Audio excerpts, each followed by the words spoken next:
Do you believe in the existence of extraterrestrials?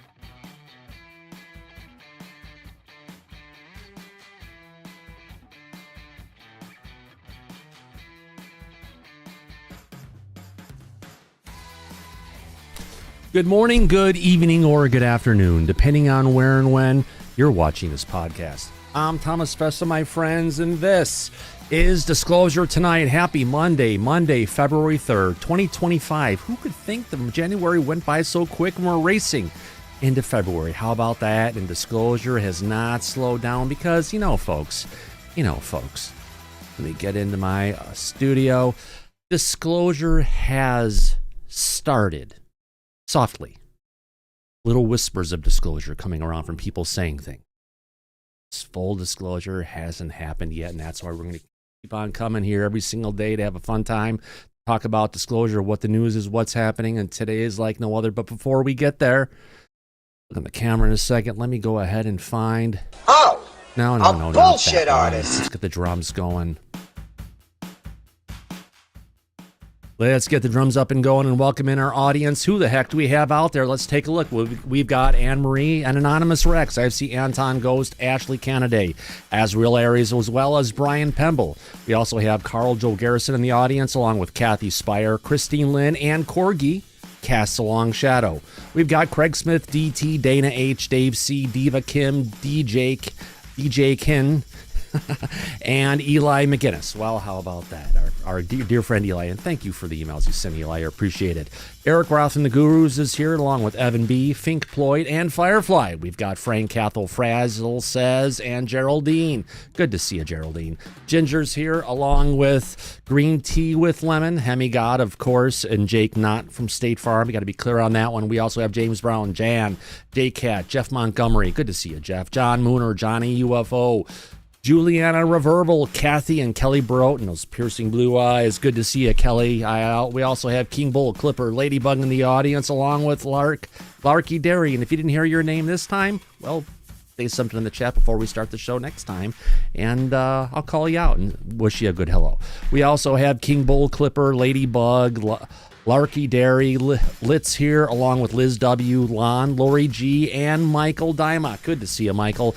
We've got Michael Turtleman as well, Turtleman, I should say, Mick, and Mr. Grimlon. Well, we've got some motivation here, and Mr. Catfish 2100, who I will say back at you, yerpity yerp, my friend. Also, we've got Mr. Joey B., Neil Morgan, Niles Guy. Good to see you, Niles Guy. Nowhere Fast. Omar's here along with Paul Ross. We've got a Rainstorm Hunter and Rainbow, also known as Jane. Thank you for coming in, Jane. Great to have you here. Rebecca Curry's here along with Renan. Ricardo. Good to see you, Ricardo, as always. We got Right Meow, Roland, Sam here along with Sam Wallace. Two Sams. How about that?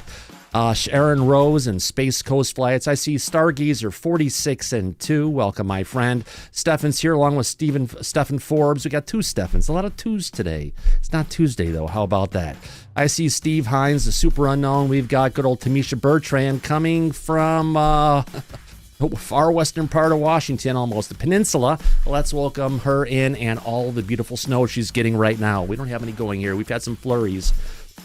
How about that? Let's also welcome the Coin 405, the Truth Master 1, Tom Clark, Turtlehead's here, along with Vern Dude, Vito Brada, William Underwood, Willie's here, Woody Clar, and Yellow Tommy Tanker, also known as Andy. How about that? Supposed to be asleep, but he's here. How about that? Let's welcome him in, my friends. Oh, wow, we got through the audience pretty quick, and let's get to the people in the back, my friends, because sometimes it's not just about our people in the chat. Sometimes it's about our friends who make up the panel in the back. Remember, if you have something to say, have a story you want to tell us, have something you want to comment on, follow that link at the top of the chat. Everybody is welcome, my friend. On that note, let me go ahead and stop looking off to the side, and where was I going to find next? Oh, yeah. It's that time of the night, friends, to go ahead and welcome in our panel for tonight. Who do we have in viewer column? Let's go ahead and take a look and see. Well, our first friend is coming to us in the great state of Florida. Let's welcome in Alice W. How's it going, Alice? Hi, Thomas. It's going good. I haven't heard about this yet, the FBI investigation, so I'm pretty excited to hear what it is. Oh, it should be a fun one, I tell you. It should be a fun one. We're taking a little bit of a different twist here on stories now in Disclosure tonight. Because we are serious about not being serious, but seriously, folks, thank you for coming in. Also, want to welcome in Ashley. Good to see you, Ashley. Good to see you. Here for the best of the best of the best, sir. Oh, thank you. And where are you calling from, Ashley? I forgot. Western Colorado, Grand Junction. Oh, wonderful. Great place to be, my friend. Thank you for coming in. Also coming in from the state of Indiana, let's welcome in Daryl Zernick. How's it going, my friend? Hello. Great to be here. Can't wait for the show. Thank you, Thomas. Thank you, sir. Looking up north to Canada. Who do we have up there? Wow. We got one person missing, but we do have one person here. A man coming from the province where all the U's are silent. Let's welcome in Michael Sokoloff. How's it going, Michael? Good, Thomas. Good. How are you? Oh, pretty good. Hanging in there. We'll see how my headaches go today. I'm still alive. You're still alive. I think so. I think you'd be still alive. Thank you for coming in. Also, let's turn the world upside down and shake it like a snow globe and watch none of your business pop out. How's it going, Susan? It's going pretty good. Looking forward to a great show tonight. Thank you very much. I appreciate that, Susan. It's always wonderful to have you here. If I haven't said that enough times, I can't say it enough times. All right, also, yeah.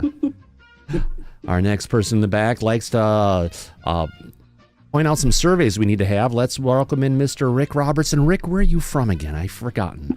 Edison. Oh, that's right. Edison, Illinois. Yes, yeah. I will remember one of these days. Yes. Yeah, it's clearly I have not had enough coffee. Clearly. Yep. Yeah. Our next person likes to call himself a masshole because he's from Massachusetts. Let's welcome in Sergeant Daniel, USMC. Thank you, sir. Good to be here. Great to have you, my friend. And also, Syrup, I think you're from California, aren't you? Yes, sir. The high desert. The high desert. Well, it's a desert. And are you high, my friend? No, I'm completely 100% sober, right? Okay, just giving you a hard time, my friend. Just giving you a hard time. No, it's going to be a good show tonight, man. It's kind of interesting with this whole FBI thing. Can't wait to talk about it. I know. We're going to have a fun time talking about it. At least I hope we will. I'll do my best. All right, and our last person in the back. We got two more people in the back. Next person is coming to us from New York, the better part of New York. Let's welcome in Tia Marie. How's it going, Tia? Hey, Thomas. Excited to be here. Did you see that? In that blue? Yeah. Did you see the picture of that little doggy who needed to be adopted in upstate? In New York. I think near where you live. So check the Twitter feed. I threw that out there for you yesterday. Did you? Oh yeah. I'll have to check it out. Absolutely. And our last person we've got in the back, who's one of our viewer call-in, is TVT, coming to us, of course, from the great state of Florida. How's it going, TVT? Hey guys, kind of late to the party tonight, but glad to see everybody. So absolutely. Thank you for coming in, my friend. Where's your cigar? You always got a cigar. Not tonight. Too much fog outside, you know.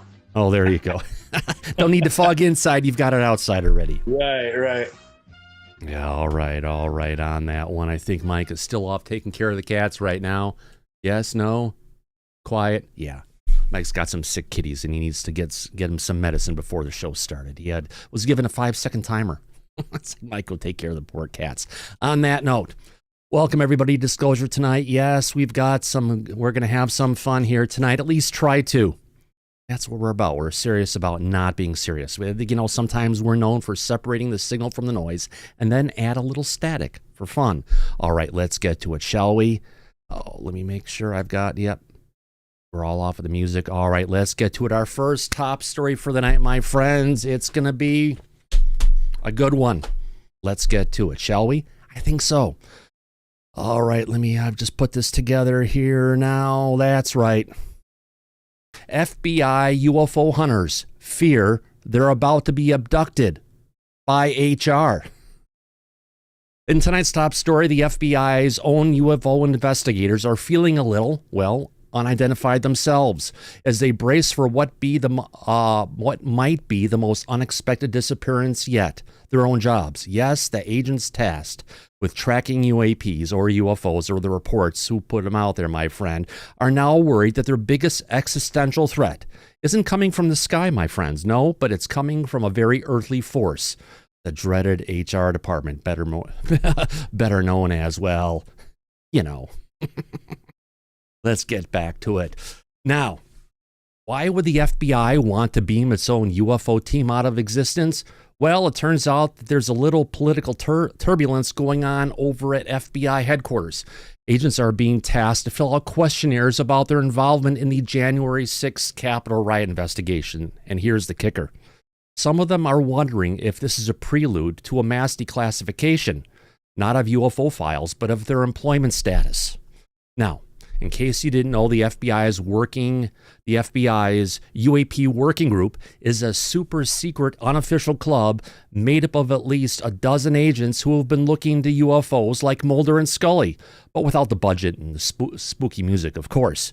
They gather witness testimony, chase down leads, and generally do what the Pentagon keeps pretending it's not doing too.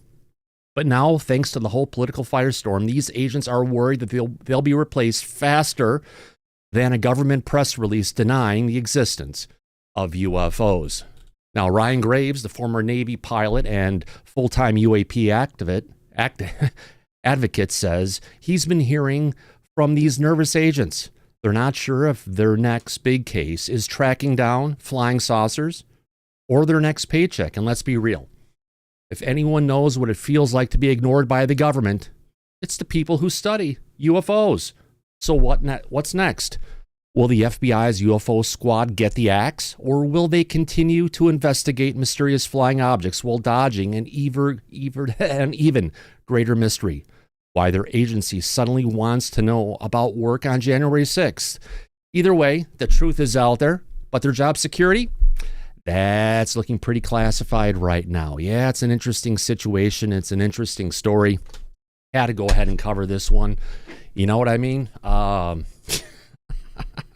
Mike's not here to talk about this, but any thoughts from our friends in the back on this one? You know, this one took me by storm, hearing about we finally have the FBI getting out there and actually admitting that they're actually investigating UFOs. It's something that you don't hear every day. Michael Sokoloff, you have your hand up, my friend.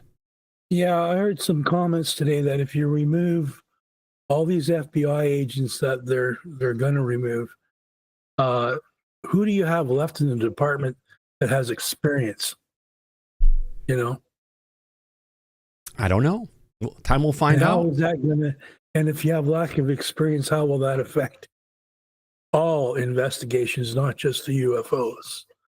You know, time will tell, Michael. Time will tell if it was dead weight or important weight, one way or the other. Tia Marie, you have your hand up, my dear lady. So if they had anything to do with the January 6th bull crap, let's be honest, they're not going to be, pro-disclosure. So if that was the case, they would have done it when they were under Biden. So I don't know why they're mixing the two now. It seems to me like, contemplating the whole thing, kind of twisting it together. Yeah. It just doesn't, and it's unbecoming, to be quite honest. If they were mixed up with any of that stuff, they are not good, experienced FBI agents, because they tried setting up a sitting president. So, I mean, America's just done with that shit. Yeah. I think we need real FBI agents that want to do their job. And there's a lot of them out there. Okay. Like, just because these are the top ones, if they're not doing their job correctly, they don't need to be there. The rank and file may not get hit as much on this one, as much as, let's say, people in leadership positions who are putting the rank and file into those potentially jeopardized positions. Right. And we got to get back to where our FBI is not political. Right, and it shouldn't be. It should not be in a investigation wing for the White House. We'll see where all that goes, and just fingers crossed. Again, this all does concern UFOs, my friends, so that's why we're covering it, because it seems this story has got many legs at this point. It's being covered in many many publications, so everyone's talking about it. So why not go ahead and talk about it here? That's right. This is the spot to talk about it.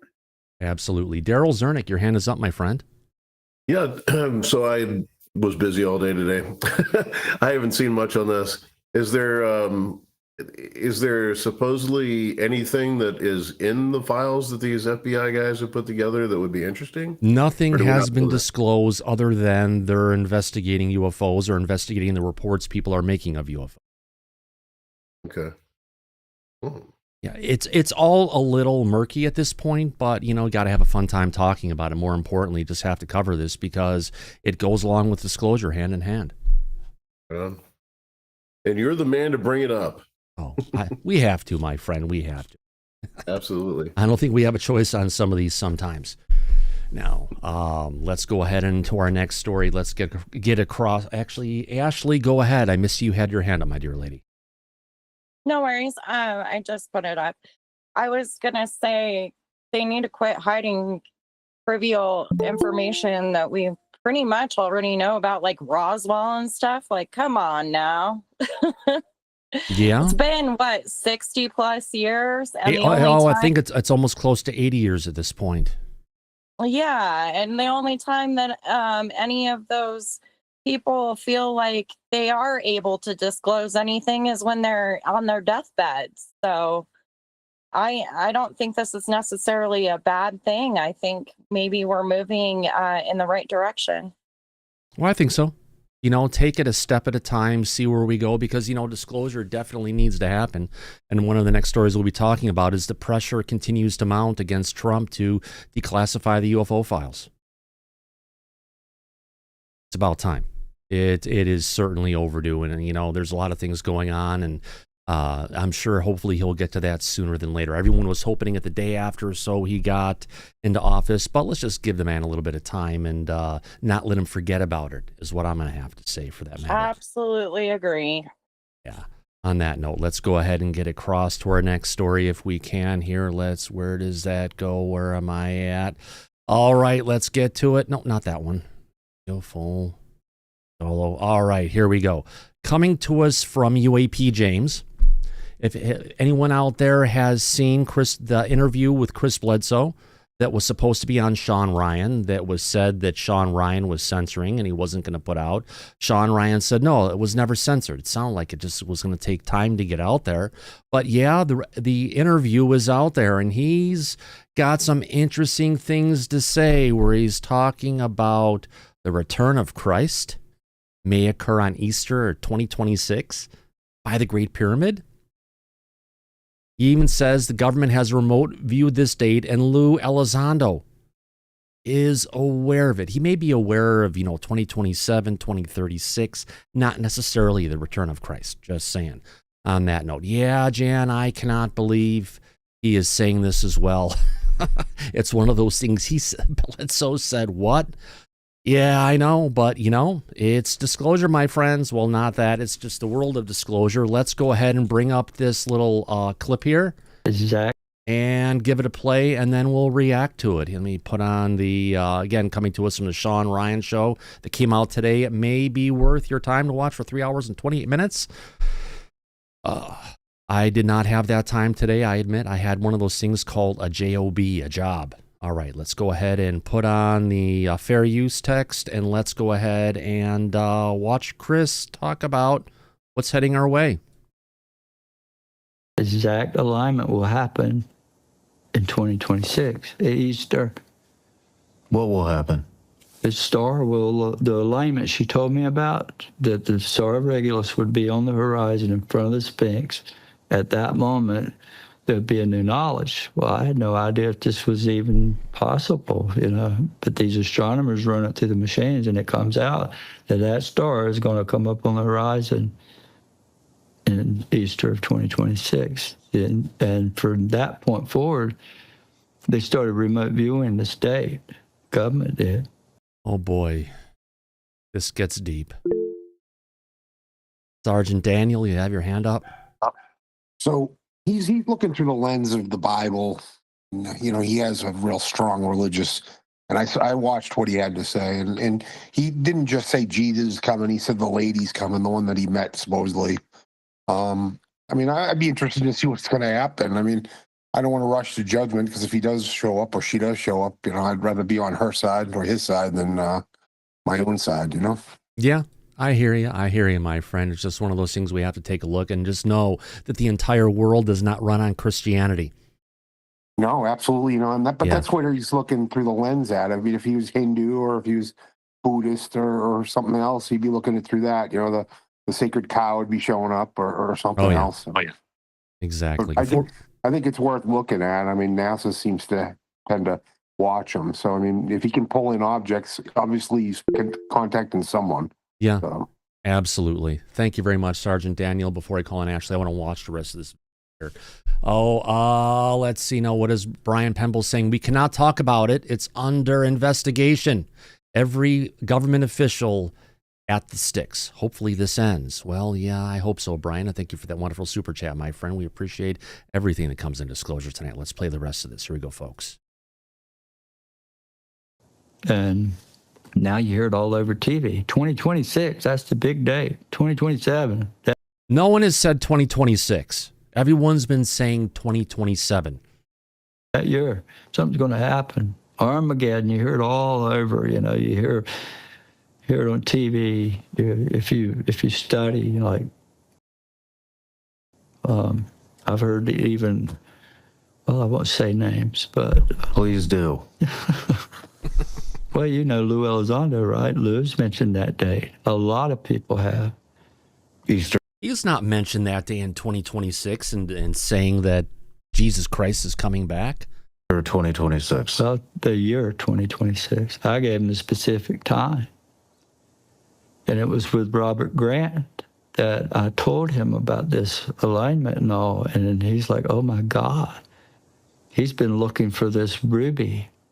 This little ruby you have to find and place it between the paws of the Sphinx to make this event that he knows is going to happen in 2026. I said, Robert, it's not a ruby, it's the Star of Regulus. He looks at it, he's like, oh my God, it's the King Star.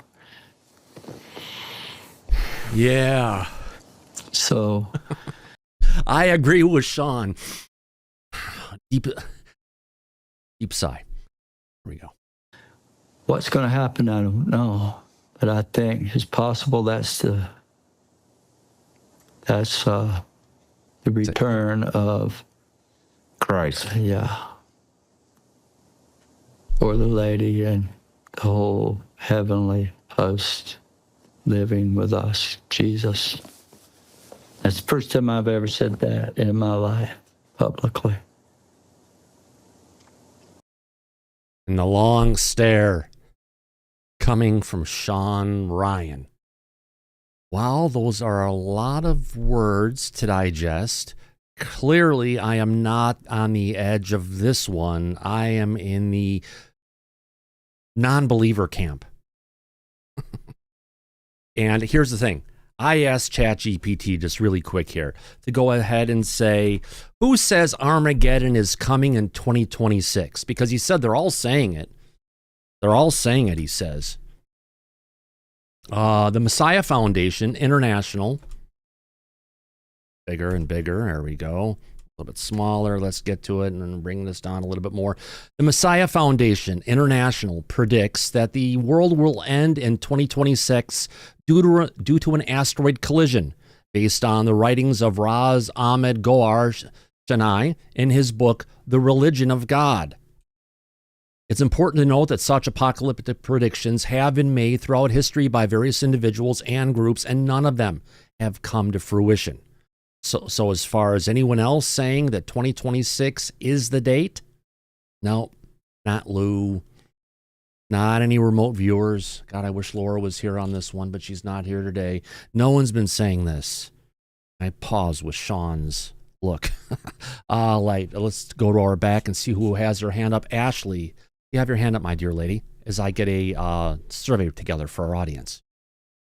It's a very odd thing for Sean to have somebody like this on his show. I did watch some of it earlier, and I don't know how he vetted it. I don't think I caught that part, but I'm getting strong like woo-woo Project Bluebeam vibes from this.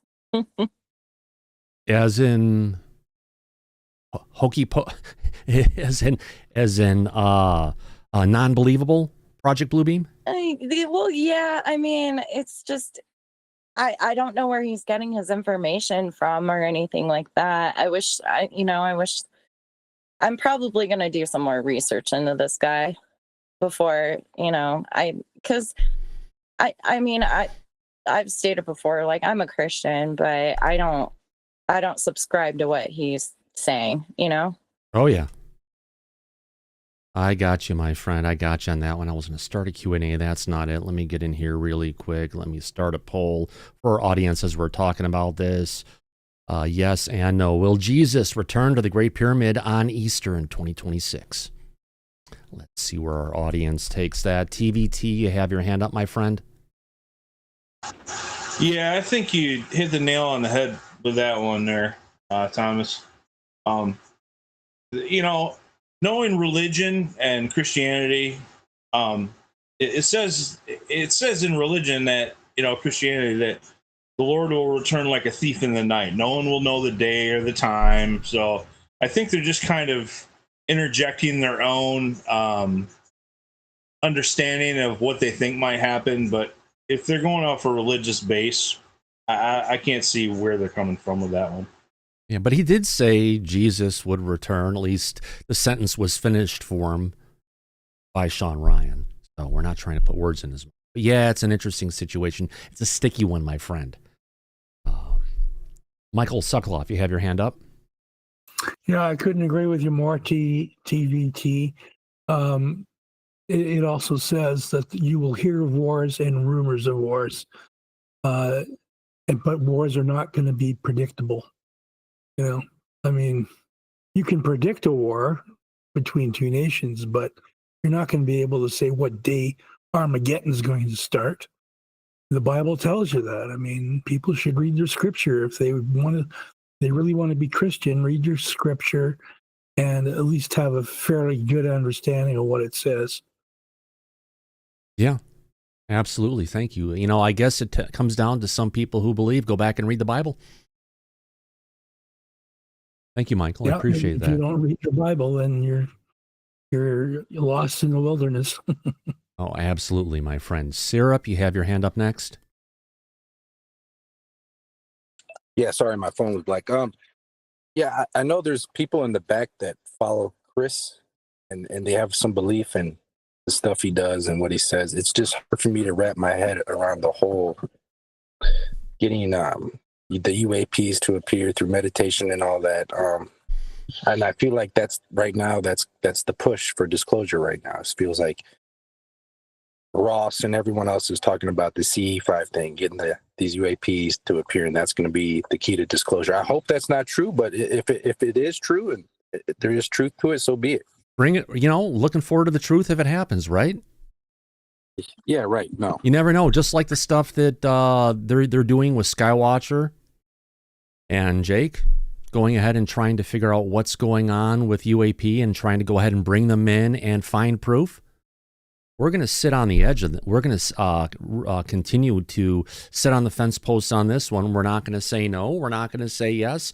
But we need to have evidence that the, jury of our peers, or the public for that matter, general John Q. public out there, when they talk about it, or, proof that comes out that the average citizen can go ahead and bite into, not just to us people who are in UFO Twitter who are up to our eyeballs in UFOs.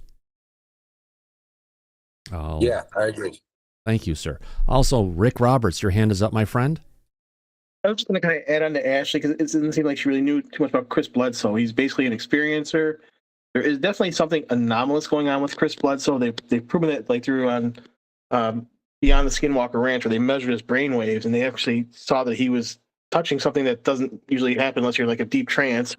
So I think there's some validity to Chris, but his deep religious background, he's trying to tie it to what's going on, and that's kind of skewing it. And I think Sean Ryan, I think he postponed the show just because of how much flack he got from the Las Vegas thing, where everyone was saying, you didn't vet the Las Vegas, the guy that came on. And I think at the end, kind of, Ryan got a little bit validated from the letter, that Vegas thing, but still, I think that's kind of why he held off on Chris. And I guess that Chris's family, though, is pushing back on, too. They didn't want this coming out either because they're saying that his claims are just a little too wild. Yeah. So...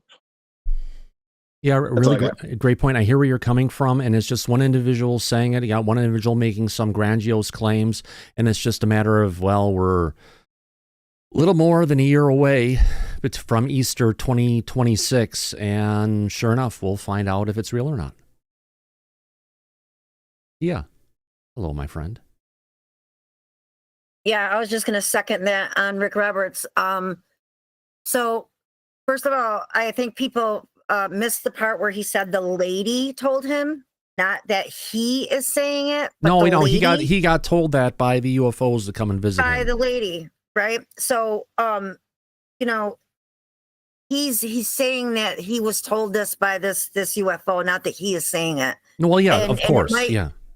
Tie back into some of his religious stuff, but Chris Bledsoe's definitely the real deal. He's not. I don't know what. Well, he's seeing a lot of stuff.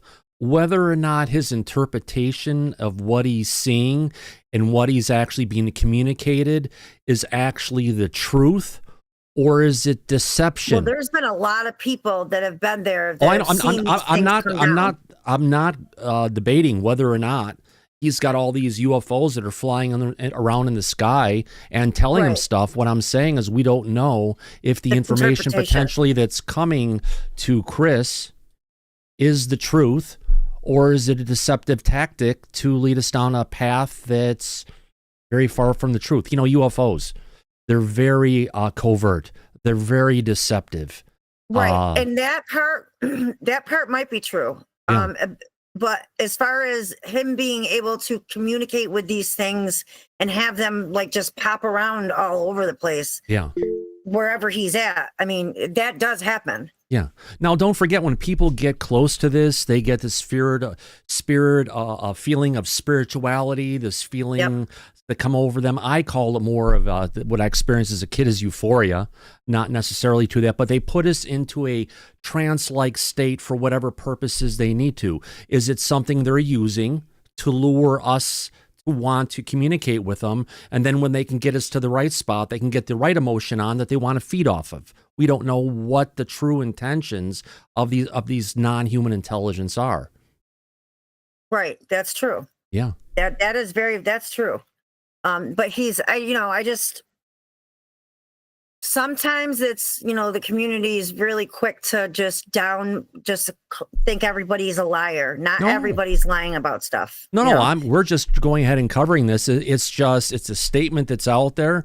There were statements made by Chris that I'm tying to Lou Elizondo said this and others. No one else is saying 2026 besides Chris. So that's okay. We'll get to it as time moves on. Right. Yeah. And if he's got other interesting things to say, be sure we'll cover it. Well, yeah, that definitely was really interesting. And he knew he was going to catch flack for it. I mean, that's why he hasn't said anything about it in, 13 years or however long. Yeah, absolutely, my friend. Absolutely. Sergeant Daniel, you have your hand up again.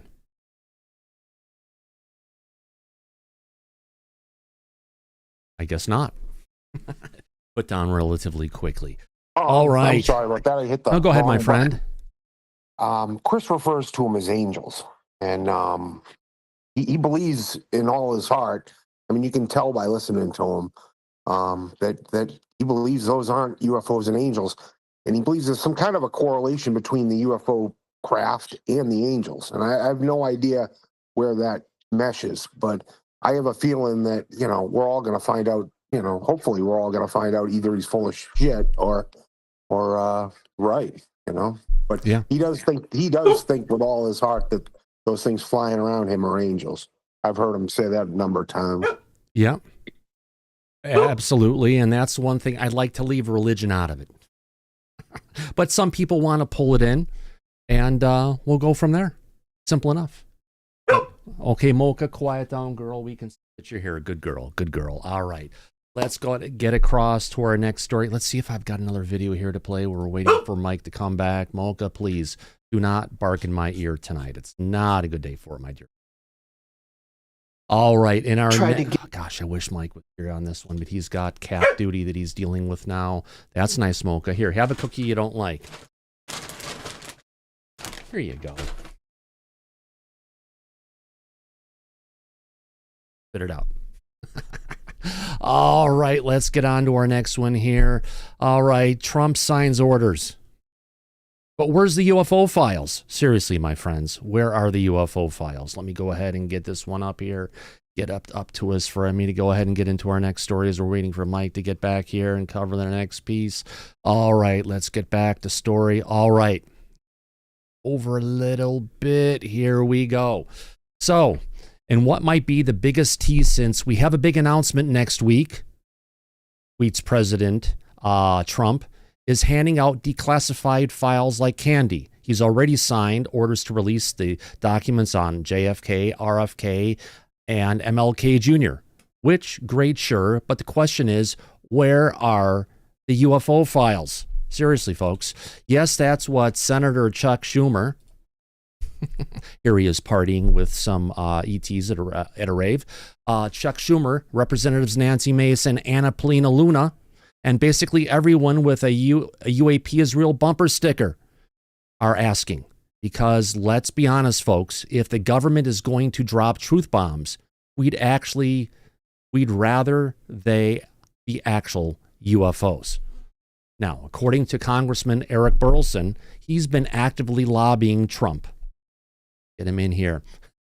Trump's policy team to sign an executive order on UFO transparency and in a stunning movement of bipartisan unity, rare as government budget being passed on time, Chuck Schumer actually agrees with him. Meanwhile, Representative Tim Burchett, our favorite UFO disclosure hype man, claims Trump has personally hinted to him that he's open to the idea. Now, if Burchett gets his way, the next executive order could be less who killed JFK and more who's been buzzing our Navy pilots for decades. And if it happens, forget the balloons. This might be the biggest unidentified flying announcement yet. Now, but let's not get ahead of ourselves. We've been on this dance before. Big promises, bigger silence. Will this be the administration that finally spills the cosmic beams, or is this just another chapter of we can't comment on ongoing investigations? Now, one thing's for sure. Washington's UFO transparency rating currently sits somewhere between redacted and ask again later. It's one of those things we wish we had more answers on it, but truth of the matter is he's getting pressured, but not enough pressure at this point to move things forward. Yeah. And one of those things, folks, we want to get answers. We want to get this declassified. We want to get the UFO files declassified. We want to get the truth. We want to move disclosure forward. But moving disclosure forward hasn't been happening in the way we want it. It's this slow drip, drip, drip that we keep on getting. Kind of like we need to bring out a giant bottle of nasal spray to help move disclosure forward, my friends. It's one of those things that we're looking at, and we just have to say, what the hell is going on that note? Let me go ahead here and see what I've got for my next video. We can go ahead and bring up, give me a second here to get back on this one, see what I have in my Twitter feed. All right, I wish he's not here. I'm not going to talk about it again. All right, where'd it go? All right, in our next clip, let's get back to this one right here. As you saw me scrolling through all my stuff. I'll get better at this. Trust me, I'll try. I will keep on trying, my friends. Let's get the documents. No, let's get to video solo. Here we go. In our next tweet coming to us from Mike Colangelo, James Lukatsky going inside an egg-shaped UFO? That's new because we haven't heard that one before. So in the first part of this clip, you'll hear Jeremy Corbell mentioning the craft that OSAP was trying to obtain for further study as an egg-shaped UFO.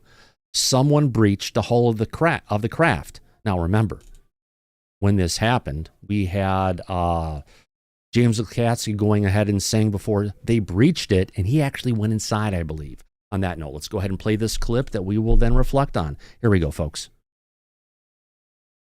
Put on Fair Use 2. Here we go. His friend tried to get it transferred to a government program called OSAP, these acronyms. They tried to get it over there so they could open up this egg-shaped UFO. They breached the hull of it. They were... Hold on. Have everyone in the audience or in the back seen the interview we had in the past with James Lukatsky and George Knapp and Jeremy Corbell? He talked about the UFO. He said if he got up in front of Congress, he would lie based on the documents that he has signed to maintain secrecy. I don't remember him saying it was an egg-shaped UFO. Daryl, do you remember that one, my friend? I don't remember him saying it was egg-shaped. I do remember him being pressed by Jeremy, and at one point he's just like, I'm not going to talk about this anymore. Right. So he talked about the craft. He talked about that they had a craft, that they breached it. They even talked about the inside of the craft, that there were no known controls or anything like that. Right. No helmets, nothing, just the inside of a craft. So let's go ahead and watch this a little bit more. Thank you, Daryl. I appreciate that. You bet. Able to get inside of it. The head of the DIA UFO program admitted it on our podcast. He straight fucking said it. It's not headline news. Oh, by the way, extraterrestrial technology, we got inside of it. Jim Lukatsky describes in his recent book of a year or two ago of how he was able to see an intact craft and go inside of it, and he couldn't recognize any kind of power propulsion system inside of it. Bingo, that's exactly what I was trying to say. Couldn't say it better myself. A four-star general described being able to see that craft as well, touched it, said in all of his decades as a military officer, combatant commander, NATO commander, it's like, oh yeah, this isn't anything that we ever made, and it's not anything the Soviets, the Chinese, or any other foreign country on the world could even make. It's just strange. It's just really strange. Really strange indeed. Ed Brown, welcome, my friend. You have your hand up.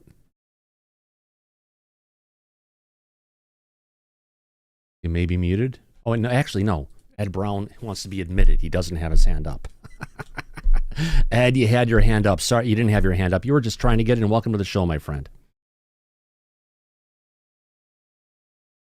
All right. So, yeah, interesting to say the least, Daryl. You know, we heard it from our friend Eric Davis. You know, do you believe the stuff Eric Davis says? I don't take what he says with a grain of salt. I think when Eric Davis speaks, the man speaks the truth. Yeah, Eric Davis has a lot to say, and I've seen him in conversations with other rocket scientists and the like, and he seems to hold his ground with other people of his status, of his education, of his level of knowledge on things. So I tend to believe the guy for sure.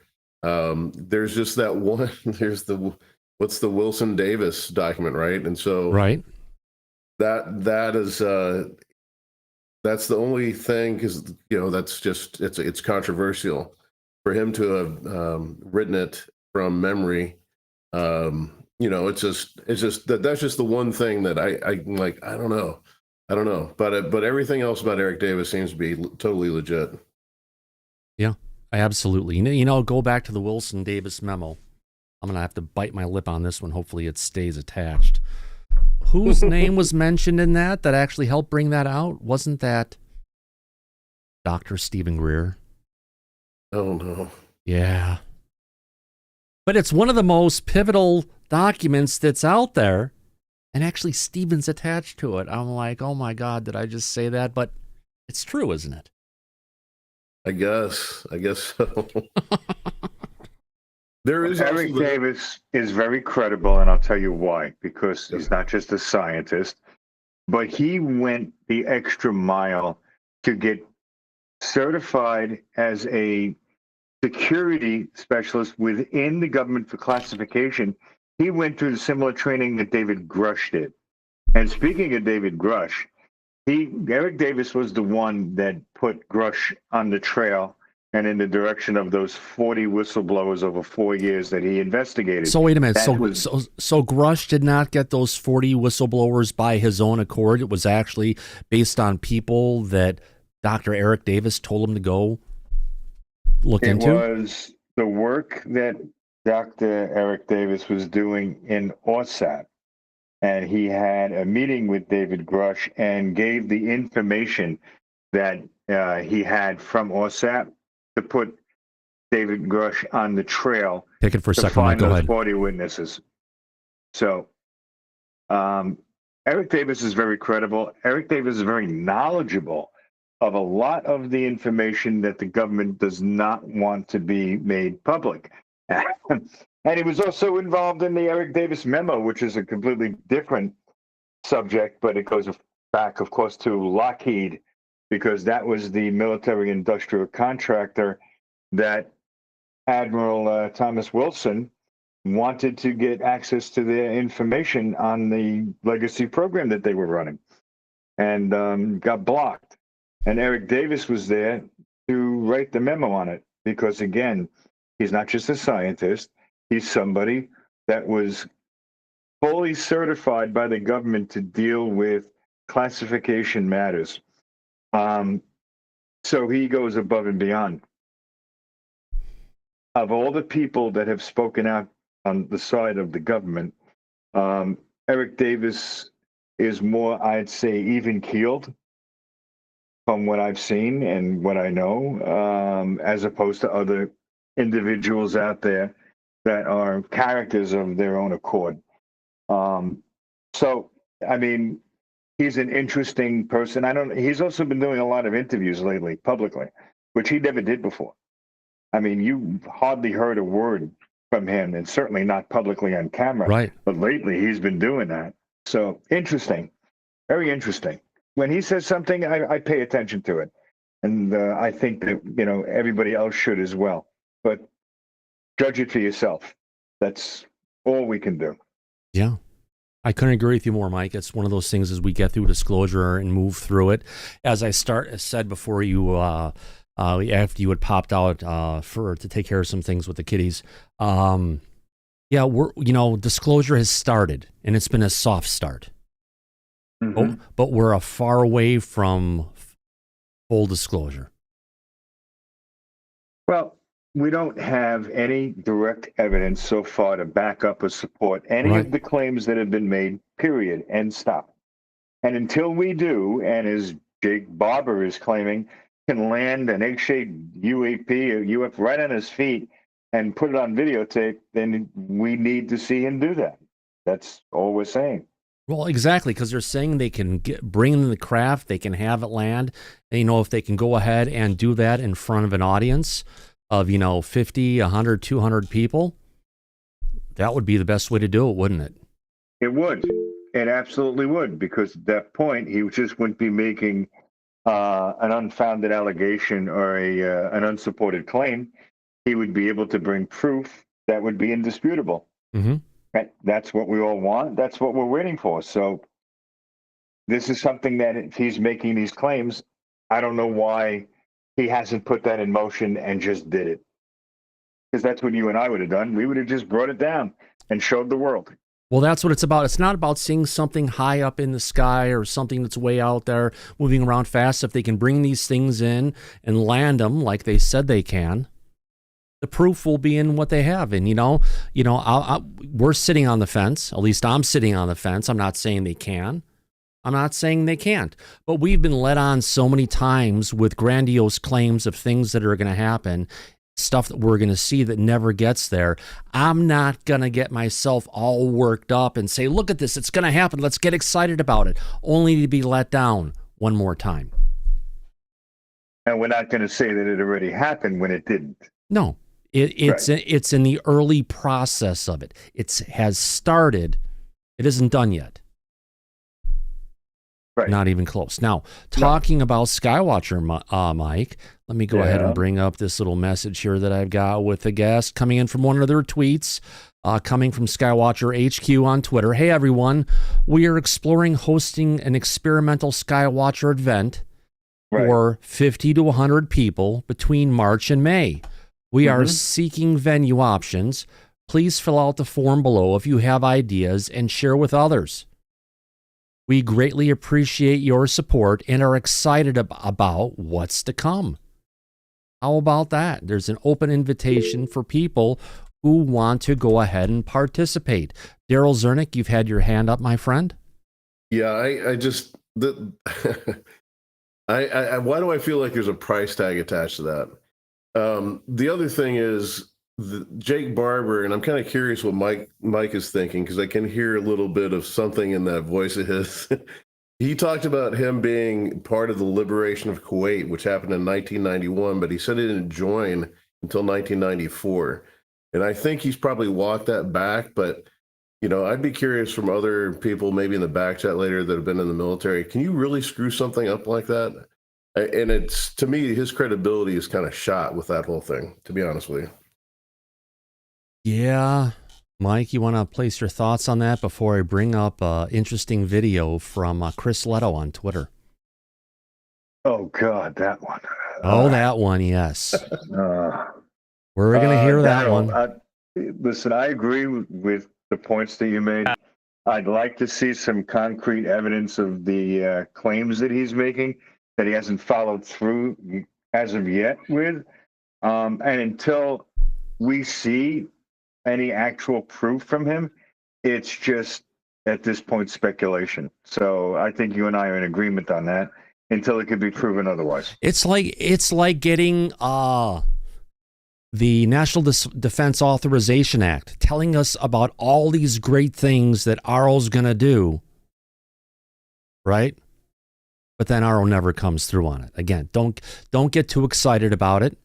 But if something happens, let's celebrate it. But if it doesn't, don't get yourself in a place to let yourself down, right? And certainly don't turn it into a religion by any means. Oh, gosh, no. We have had enough of those. And if I ever had a message from a non-human intelligence, probably the one most important one I have to remember is the last thing we need is another religion, this time based on UFOs. We've already had enough on this planet. We don't need another one, do we, Mike? Oh, hell no. Yeah. Ed Brown, you have your hand up, my friend. Well, yeah, you're going to slap my hand for even saying this about religion, because I've heard you say this over and over. But if, and there's a big if out there, NHI reveals itself and it is religious, there no longer will be all these world religions. There'll be one single religion based on what that NHI says. Yeah. But they're going to have to do some rewriting of the books. Well, I think to they'll get throw us the there. books out at that particular point, because it's going to make a lot of that stuff obsolete once the truth comes out. And related to that subject, I came in late, so I was waiting to see if you'd maybe talked about this. Did you catch the Chris Bledsoe interview? Oh, we already played his parts talking about 2026 and Jesus returning at the Great Pyramid. Yeah, Easter of 2026. Yeah, I didn't know if you caught that. Oh, yeah. All right, well, it's good to be with you tonight. I kind of came in late because I had another meeting, so... Who's that a picture of on your tie? I see the American flag and all. Yeah, it's a Texas. Got a Texas flag on here. Oh, wonderful. It's just kind of a patriotic kind of a flag. Very nice. It's a great day to be a patriot, my friend. Thank you for your comments. All right, let's get to this next clip. Let me say one other thing, Thomas. Sure, yeah. I thought we talked about this the other night on the Kuwait issue with Jake Barber. But I think the caller was right about that the Kuwait Liberation Ribbon actually extended well after the troops were pulled out on the... Well, he didn't say ribbon. He said he was there to liberate. He was there to liberate or something. Daryl, was liberate Kuwait? In the, what did he say, Ed? He said he was part of the mission, the liberation of Kuwait mission. So maybe he's thinking that the way he made it sound was that he was part of like the liberation of Kuwait. Yeah, he may have just misspoken. Now you can tell I'm an old-looking guy. I was there in that liberation. I went in one of the very first movements into Iraq. Yeah. And now that's been 30 some years later. It's hard to remember those dates. You know, they start slipping from you a little bit after the years pass. That's true. That's true, my friend. But I think he's about my age, so maybe not slipping that fast. But you never know. Sergeant Daniel, you have your hand up? Yeah, I have the Kuwaiti Liberation Medal of Kuwait. I got it in sometime in 92, 93 time frame. Yeah. It did extend out sometime. The medal came right from Kuwait. I didn't do anything in Kuwait, but for some reason, either we flew over it or we dropped something off and we raided the medal. So that could be it. It could be, possibly. Could be. I have a old best friend who passed away from depleted uranium exposure he got when he was actually part of the initial force driving from over Kuwait into Iraq. So, yeah, it was definitely a harrowing time. If we could now, in a pushback against people who aren't believing Jake and getting us there, we have a tweet coming from Chris Leto saying, "You can't handle the UAP truth." I think we can handle the truth. Just give us the truth, all of the truth, give us the facts, give us the evidence, and we'll get there. I think that's all we really need. That's what the public court of opinion really needs, right, Mike? Oh, 100%, Thomas. Yeah. We just need one shred of evidence that can not be disputed, and that's it. It doesn't get any more complicated than that. Pretty simple, if you ask me. Yeah, absolutely. I think this is from his TikTok account, possibly, but here it is. Chris Leto has this posted over on X as well. Let me go ahead and get this one up here. Video. Here we go. Let's do it together, Mike. You get to hang out here with me. So, all right, let's listen what Chris has to say. And we put on the fair use just in case. Here we go. Former F-16 pilot here. I think Jack Nicholson was right, and you can't handle the truth. That's really what I've learned over these past few weeks. Jake Barber comes on Jesse Michaels' YouTube channel, gives a 3-hour interview, lays everything on the table, how the program works, why it's gotten this far, why he wasn't killed, how they're actually going to summon and attract these craft and capture them, how he's done crash retrievals over the past decade at least. And the comments had to be turned off because everyone was just complaining that Logan Paul was in the video. This is what they care about, right? Because he was there asking questions. They actually had to turn the comments off. So I think... You know, I don't know why they would have turned the comments off. If the general public is saying this, why shut down the public voice? Is because it's going against? Yes. It's negative marketing. It makes it look bad. That's why you shut it down. Yeah, I hear you.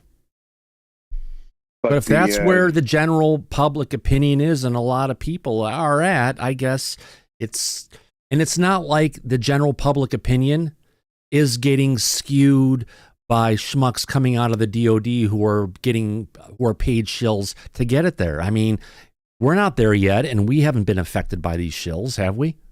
No, we wouldn't be, because we have common sense. Yeah.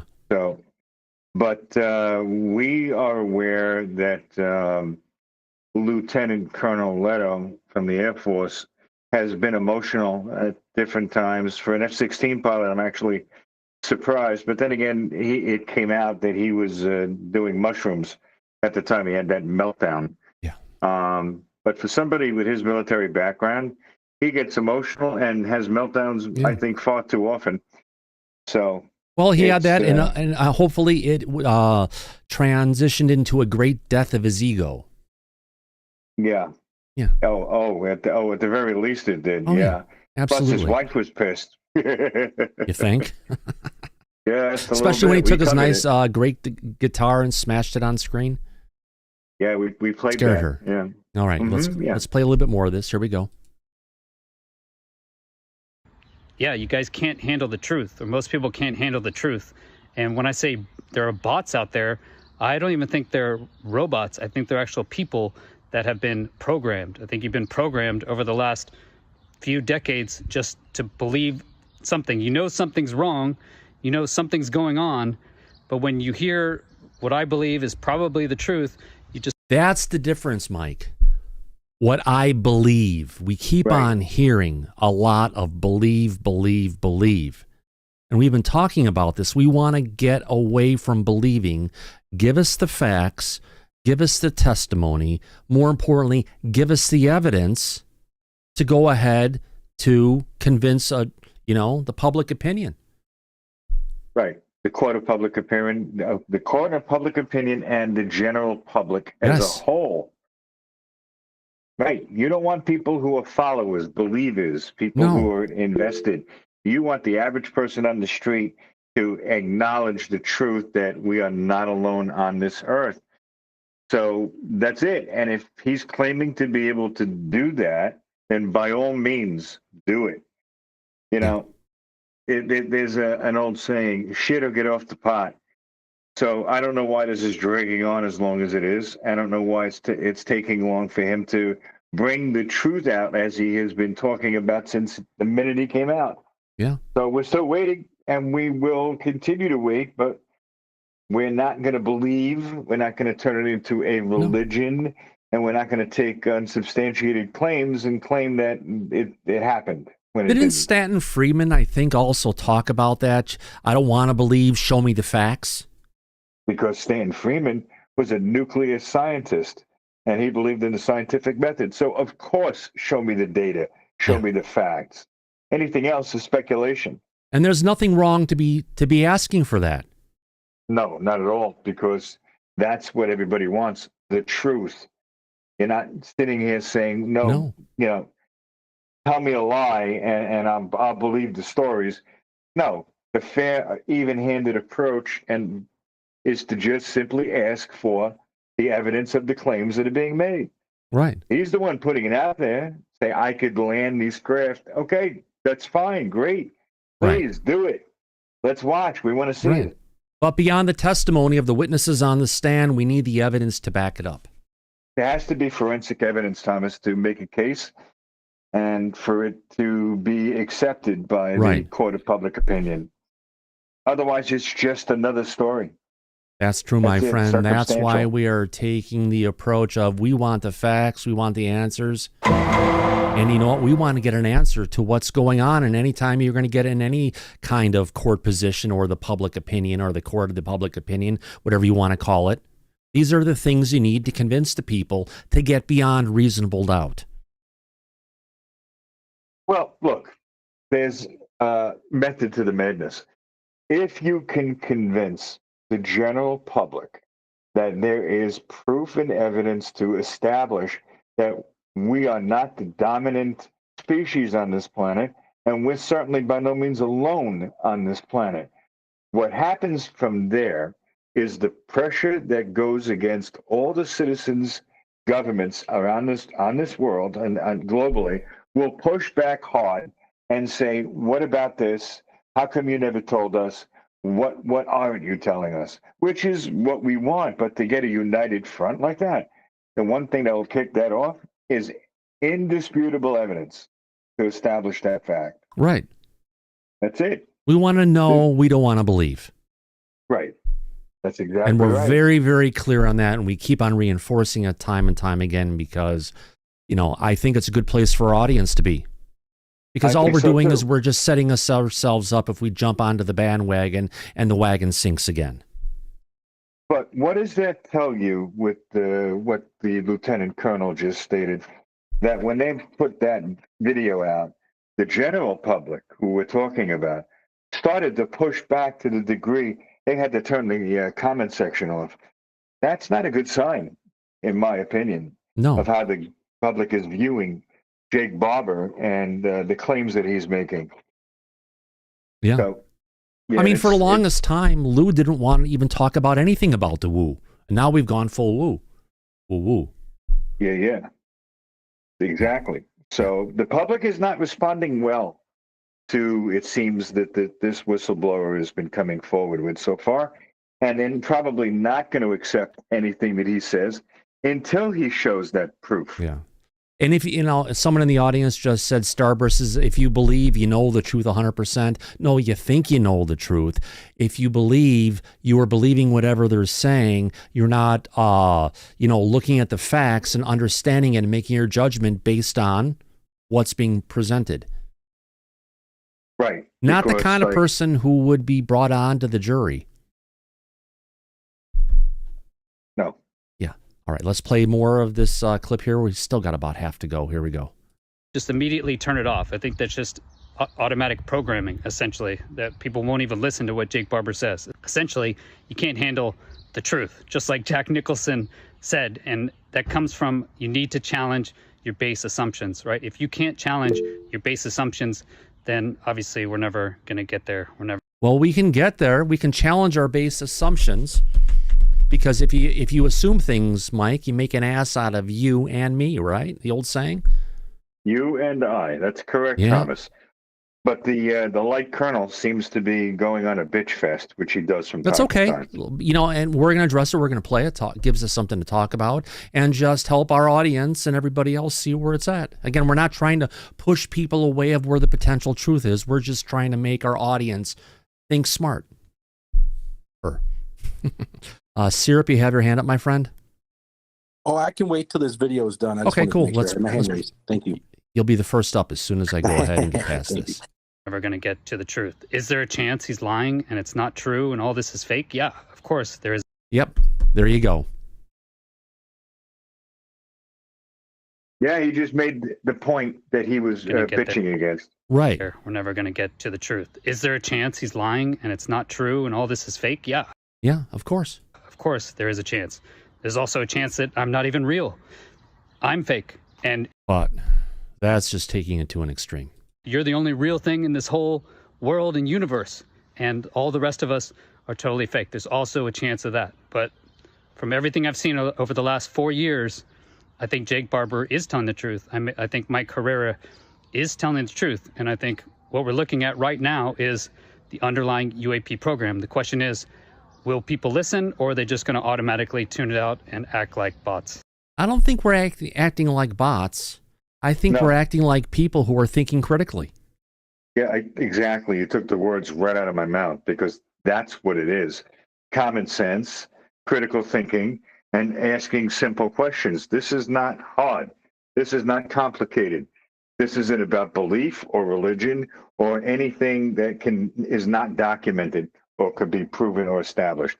So the good colonel here seems to be going off on a tangent. Well, that's okay. That's his right to go ahead and do that, and great, he can get out there and people can go ahead and talk about this particular thing. I'm glad that he's had this chance to go ahead and share it, but I bet there's a bunch of good comments on this. We're gonna go ahead and check all that out in a 16 pilot second. here. Syrup, you have your hand up, my friend? No, I was just going to say, you know, with this guy talking and everything and the whole thing lately, I feel like they're getting off track, and they're going to start using this narrative of summoning a UAP as the ticket to disclosure. Do you think they're getting off track and no longer trying to focus so hard on getting Congress or the government for disclosure, and are now going to just push this narrative of this guy being able to summon a UAP as the ticket to disclosure? Would you agree or disagree that Congress has failed over the last several years to try and get the DOD to disclose anything worthwhile? No, Congress has definitely failed, but surely there's another way. Man, I don't know. The executive branch, it seems to be the way, because that's what we've been calling out for well over a year, if not 2 years at this point. That's where the cover-up is, Syrup. It's in the executive branch. Not if you just want the executive branch. We covered this. It's also in Congress. Yeah. Representative Nancy Mace, we broke this story. We covered it first publicly, October 24th of 2024. So the Congress also has a hand in this. They are covering it up from the public. If the government as a whole, for some reason, does not want this to come out to the public. Yeah, Mr. Carter, I got something for you. There you go. Oh my God, I didn't bring this one out yet, but I need to bring it out. Let me go ahead and get to it. I know it's one of those things we shouldn't bring things out of the closet if we're not ready for it, but I think it was actually brought out for us. Let me see if I can find this one. Bring it up. Remember So Tim real quick, Phillips? do you Tim think Phillips. that- Hold on a second, Sarah. Hold on. Okay, Tim sorry. Phillips from NASA. Tim Phillips, who was the interim director of ARO. Apparently, Susan Goff, like a cough, and Tim Phillips met with Mike Gold on the day of his congressional testimony. Why would they need to go ahead and meet with him on the day he was going to testify to Congress? That seems like collusion, Mike. Oh, it absolutely seems like collusion. And look, what we know, and we've covered this, Susan Goff was involved in psychological warfare, psyops. Right. So if they're coordinating witness testimony on a public hearing in Congress, and then it comes out that Nancy Mace in Congress has been burying firsthand whistleblowers from publicly speaking and blocking it. And then we've got one of the people who testified, met with RO, didn't disclose it, and who knows what they told him not to say. Exactly. So it's a cover-up. And we got to get that sound clip from Tim Burchett to play. It's a cover-up. It comes in real handy. Oh, absolutely. Or more likely... Oh, a bullshit artist. Yeah. I love that one. Oh, so do I. More than you know. Hey, Takamata, what do you know? What do you say? Oh, my God. Yeah, it's one of those things. So, yeah, the cover-up goes everywhere, including with the hearing, not just Nancy Mace going ahead and shutting down that whistleblower coming and talking. Gee, I wonder who asked her not to have that whistleblower come forward. Could it have been Susan Goff and Tim Phillips as well? It sounds like those were the two making their rounds before the hearings. Yeah, because if you remember when Kirkpatrick was in charge, he was the one making all the rounds. Now it's them. Yeah. Well, Tim Phillips is out of it now. We've got John Kozlowski, the good Polish guy, in there who says his hands are handcuffed. You know, we need to start a change.org petition to get Susan Goff removed from office. Yeah. Not that it's going to do anything. Mm-mm. No, we need, if Lou gets hired, one of his first acts should be to have her removed from the Department of Defense as a spokesperson. Yeah. That's what I think. Yeah. But we'll see if that happens. A lot of ifs. Yeah, a lot of ifs, ands, or buts, Mike. Yeah, that's the problem. That we're trying to get beyond and past if, ands, or buts. And so far, we haven't been able to. Even with the claims being made by Barber and his company, or anybody else for that matter, including, as you mentioned earlier, Dr. Stephen Greer, who's also publicly speaking out about all this. So I hear you, my friend. I hear you. Well, apparently, Anna Paulina Luna is saying there's going to be some amazing news coming out in the next couple weeks that's going to capture the attention of the entire American public, Mike. I just got to wonder, I just have to ask, does that mean we're going to get some more photos popping up? Potentially, we could. Potentially, yeah. Mm-hmm. I don't know. But, I mean, we talked about this on the previous show. You have to pay very close attention to the words that are being used, to the letter. So she said, the American public. That tells me if this was UAP involved, that would be global. So whatever it is that she's gearing up for probably has to do with what's going on in this country. Yeah. That would be my educated guess. What do you think? I think that's a pretty good option, Mike. Although it does get a lot of people excited with the photos popping up. We're not trying to be sexist or anything. These are actually pictures that Anna Paulina Luna released of herself when she was running for office. Yeah, those are the campaign photos. Very, very interesting. I mean, I admire a beautiful woman, and she certainly is. And she served her country. So she's a patriot. There's nothing wrong with campaign photos like that. I have no problem with it at all. No, not at all. Daryl, you have your hand up, my friend. Yeah. So just in case anybody in the audience thought you're being too harsh on Susan Go, this What about is her LinkedIn profile. I can't. Yeah, we got you. Just you can read us through it. We're good.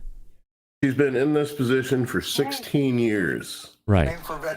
So if there was ever a filter, and there you go. She's been following around every aero director since there was an aero director, and making sure that they don't say what she doesn't want them to say. 16 years. So she's a career bureaucrat. In the same exact position. It literally says, you probably can't see it, or you couldn't see it. It's okay. It was blurry when you were trying to bring it up. Just read us through it. Senior Strategic Planner and Spokesperson, U.S. Department of Defense, full-time, March 2009 to present, 16 years. Well, she's been there 16 years, but she's only got to the office. Initially, she was a PAO just for the Undersecretary of Defense for Intelligence and Security. She came from Booz Allen Hamilton, by the way. Booz Allen and Hamilton? Yeah, that's. I'm sure Ed probably knows that is Dick Cheney's old company, I believe, right? Oh, yeah.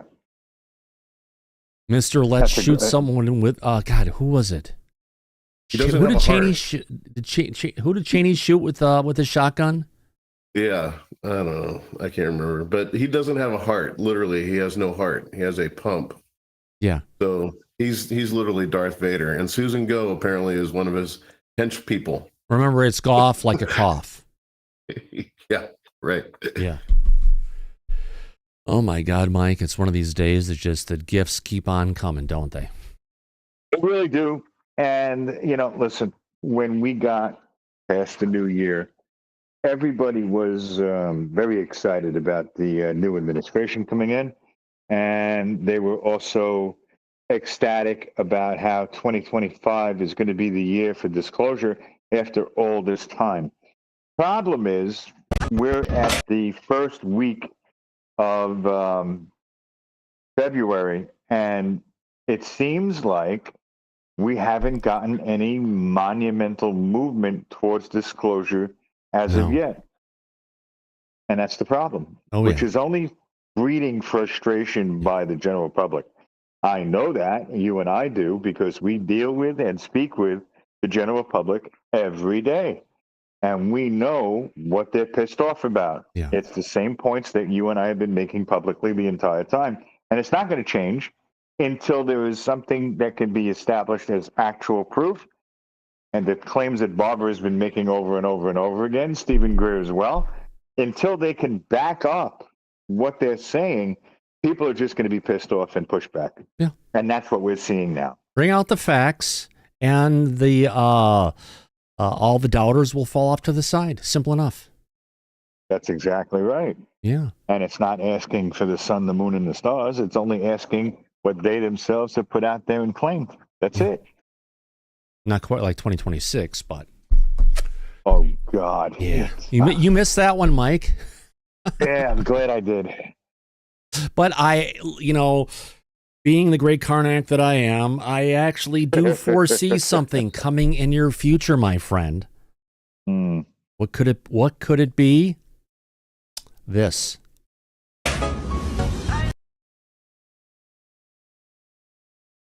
Yeah.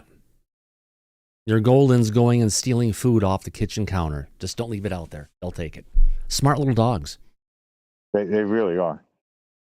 They are very smart, and they're very ingenious when they have their goals to do something. Well, you're a dog parent yourself.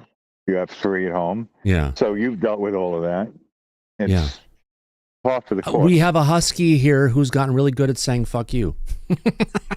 Nice. Yep. And that's, listen, if you're dealing with a pet, people who are not knowledgeable or deal with pets regularly, they hear claims like that and they dismiss it as fiction and fantasy. Yeah. The truth of the matter is that they do communicate when you are close with them and in sync. You understand the points that they make or what they want or what they're doing. And if you're not familiar on that level with your pets, it sounds like woo or mysticism or wishful thinking. But they really have a way with body language and with certain mannerisms that you get a good idea, like a child, like when you have kids, what they want. If they Their don't come out and eyes say it. tell, look into the windows to their soul, their eyes, and you'll see them look at something else, and look back at you. And they're trying to communicate to you about that one thing where they want to do with it to let you know as their owner. Right. Or parent, puppy parent. Kind of like happens when we get super chats, and I don't pay attention, Mike. We've got 4 super chats that happened. Holy cow. Sorry, I was not paying attention, everybody. We are so grateful for everyone's love and everything and attention we get from super chats. First of all, I want to thank Faze Will. What's up, Thomas? Happy Monday, guys. Glad to see that you survived the fire apocalypse down in LA, my friend. Also want to thank Liz W. Thanks for keeping us up to date on all things disclosure. You're welcome, Liz W. Coming from Brian Pemble the first time. We cannot talk about it. It's under investigation. Every government official at the sticks. Hopefully this ends. I hope so. And then Brian Pemble one more time. Susan Goff is not the lady that Chris Bledsoe was talking about. I hope not. Oh, I really hope not. Yeah. Absolutely not. No. Oh, gosh, yes. And she's not anybody's friend. That's for No. damn sure. Ask Lou Elizondo. He'll tell you. Oh, yeah. Like cats and dogs, those two. Yeah. Oh, we know because we covered it publicly every step of the way. Right. Now, here's the one thing I brought up earlier, Mike, that I want to bring up again since you're here at this point. A lot of people talk about when they're interacting with the non-human intelligence. Some people call it they're getting this spiritual kind of a feeling of love. I called it a feeling of euphoria. That's what I remember when I even think about it now. It still comes back and washes over me. It's definitely not a feeling of love. But either way, we've got a non-human intelligence that knows how to dial into our consciousness and send emotions our way. The real big thing we need to look at and just ask questions of, is this a true feeling of emotion of how they're feeling? Or is this a deceptive emotion they're sending over our way to get pity and maybe to allow them to get control over us? It's a possibility. I mean, we know if anyone had the ability to operate on the consciousness level, it can and would be weaponized. And we know because we also covered, if you remember, I think it was a year ago, that China was working on different methods of warfare that would manipulate the human brain. And we covered the various weapons that they were working on developing on the battlefield, which sounded like something out of a bad science fiction movie.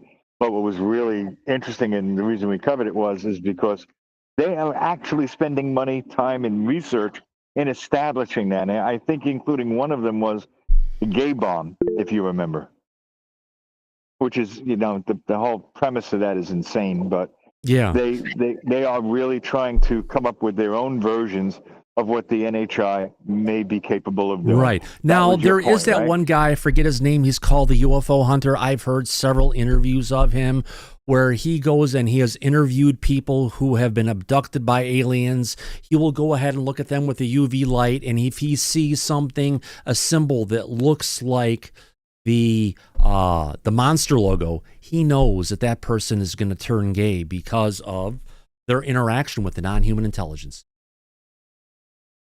Which is China's not the first preposterous. person to say that. No, I understand, but as far as unless you're NHI with sophisticated control over consciousness, anything that you would attempt to do down here on Earth with the rest of us, I think is something that is more than meets the eye. And China is taking it a lot more seriously than anybody else is. So what does that tell you? They have 10, 100 times more people who are working on this versus the stovepipe approach of compartmentalization that's been going on in the United States government that's prevented us in a lot of different ways from actually figuring this stuff out. Or making any concrete breakthroughs with the legacy program. Yeah, absolutely. Don't forget too, Mike, that people say that when people actually have this connection with the, or reach out, right, and try to connect with a UFO or have been abducted, it actually creates a permanent link with the individual's consciousness that's established. So the NHI will start to play games with a person's mind and use a person's body to perform activities whether they like it or not. which doesn't sound too beneficial to me or godlike, as Jake Barber has referred to it as. His description is it is motherly and loving and beneficial. Which there have been so many abductees that have recounted stories that sound anything but beneficial to us. Because for some people, these physical manifestations can include types of what they would even think of poltergeist-style phenomena, injuries, or along those lines. And these physical manifestations will generate fear and pain that's going to start a declining cycle in people's minds that will experience nightmares and that are more real than reality. Other people have been saying that the individual goes crazy and will reinforce it. And sometimes they have. We know that. People go down a rabbit hole with this and they get sucked down a bad path. Yeah. And through no fault of their own because they got involved. Also, people have described it as the hitchhiker effect. Yeah. Once that door opens, it doesn't seem to go away. Yeah. I've been connected with something and I've had people try to sever that link and they're like, no, I don't know if there's no way I could do it, and I don't know of anybody who's strong enough that can do it. We were told it's not allowed. So yeah, things can happen. Now, getting into it, we have to ask the question: what's the purpose to collect and control these consciousnesses? Maybe the NHI wants to increase their army of their legions of soldiers. Like what is it, the Manchurian Candidate? Maybe. It's a possibility. Until we get more data, we're not really going to have an answer to that. Yeah. We need more information. But the government has been suppressing that information for over 80 years so far. Yeah. That's the problem. Hopefully, if we get any real answers moving forward, we'll open that door up and see where it goes. That's what it's all about. Oh, absolutely. Ed Brown, you have your hand up, my friend? Well, there have been a lot of people talking about the possible agreement that was made back in the 50s or 60s with our government and NHI. Eisenhower, yeah. Exchange the technology for the ability to abduct people. Now, kind of getting to where we were when I started speaking, that abduction may be resulting in planting implants into those people and building the number of people collectively to where they are able to use that to their advantage years from now or a year from now or whatever. I've asked different people, how many do you think were actually infected or not infected, but implanted? It goes from figures of 2,000 up to 20, 50, 100,000 people could have those implants in them right now. Well, Lou spoke about it in his book. If I don't know if you read the book or listened to it, but he mentioned that. Gary Nolan has mentioned that. And I think that's the one aspect of it, and it's a very good point you've made about this, Ed, is that the implants are real. That's not speculation. That's not belief. They exist. They have been implanted in people. They've been analyzed and studied. So we know it's real. We know it happens, and these people are not lying when they make these claims. So that's a lot of stuff that was brought up with Dr. Lear, implants. And not only are they real, but the shielding on those things appears to be biological and not mechanical or whatever. They actually have life to them. Right, because in Lou's book, when he was talking about this, he said that one of the implants was moving entirely on its own once it was removed from the body. And it moved in a way like it had consciousness or it had intelligence. So it knew what it was doing, and it was being specific in its purpose. So yeah, they operate independently, obviously. Whatever the hell these things are, or where they're coming from, we don't know that because that information hasn't been put out there yet. But whatever it is real. We just don't know what the purpose is, and we can see and analyze what the function is that we've observed, which is very interesting. What it ultimately means in the end, though, where it's going, is anybody's guess. That's the problem right now. Yeah, absolutely. I sure hope they don't decide to turn on us all at once here in the next day or so. Yeah, I hear you. No, I hear you. All right. Manchurian Candidate. In What's our next Thomas? clip, we want to go ahead and bring up here, we've got another great post coming from Neanderthal, who was on our show that we had just this last Saturday. Jeremy Corbell in this latest clip, let me get this up here, talks about the author of the Immaculate Constellation document to meet government officials, and he says he thinks he will go public soon. So while the House of Representatives, more importantly Nancy Mace, refused to go ahead and let him testify, maybe at the behest of Susan Goff and Arl. I doubt it. Let's go ahead and watch this next clip here from Jeremy Corbell. Here we go. Let me put on the... All right. Fair use. Go ahead and bring this one on here. 1 second. All right. Let me pull in the fair use, and let's go ahead and do this. All right. Here we go. At least for months, we've been prepping to get this document on congressional record, and that it wouldn't be thrown out, it wouldn't be questioned. You get to meet the author eye to eye. Then you can judge. Then you can judge if what this guy's telling you is accurate information and not like passage material or some kind of psyop. But to get to that point, I needed the trust of the members. And members, by the way, when I say, hey, by the way, I have embedded somebody in my camera crew, and they're actually a first-hand whistleblower, whatever you consider first-hand. Brilliant, by the way. People have kind of overlooked that you said that during the show, that you snuck somebody in with your film crew who is the author of the Immaculate Constellation. Right. It wasn't. I don't think we overlooked that one, did we, Mike? Oh, hell no. We covered it immediately. And that person's first name is Kyle. We covered that as well. And you know what? We also gave Corbell credit because that was an ingenious move on his part. Yes. So give the devil his due. Absolutely. Yeah. Here we go. Good clip. So cloak and dagger, it was just like roll with us in, right? But then saying to these members, like, this is an unscheduled part of our meeting. Nobody else can be in the room. I'm saying this like Rep Luna. Nobody else can be in the room. Like, if you trust me, this is, let's do this. I want you to meet somebody. And absolutely, without hesitation, to their great credit, Rep Luna, Rep Burchett, and at the time Rep Mace, they were like, let's go. Tell me, show me, what's up, right? So that was kind of neat to see that go down and to be able to be there for that kind of vetting and talking. And we said, please, keep this confidential. We don't know where this is going. Again, it hadn't gone out yet through Schellenberger's article about it all. Yeah. So that was not out yet when this is before the article came out. This was the behind. Clearly that this podcast has not watched that episode with Jeremy. Right. They had no clue. Yep. We did. Oh, yeah. Absolutely. It was a great episode. Probably one of the best. I'd say it was probably one of the best episodes we've seen of Weaponized so far. Oh, I agree. You're absolutely right about that. So amazing stuff. Let's continue with the clip.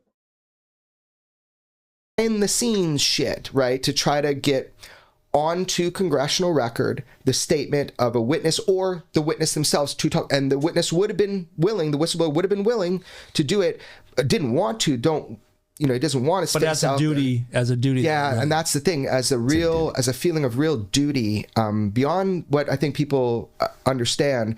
Yeah, he thinks it's important, man. So he'd be willing to do it. And I think you'll hear from him soon. Jeremy.